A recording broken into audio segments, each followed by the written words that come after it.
Hello friends, তো সকাল সকাল বেরিয়ে পড়লাম গাড়ি নিয়ে চাকদা যাওয়ার উদ্দেশ্যে। আজকে যাচ্ছি ভ্যান্ডারি কালী মন্দিরে বিবর্তনী পুজো দিতে মায়ের সাথে।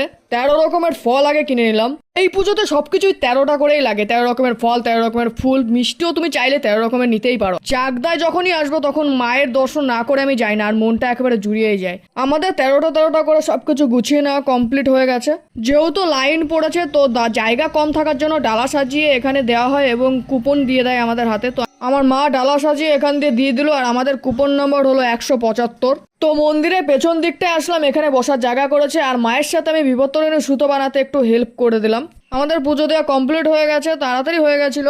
মায়ের সাথে যে বিবর্তনে সুতো বানাচ্ছিলাম সেটাই 13টা গাঁট দিয়ে 13টা দূর্বা দিয়ে বানাতে হয়।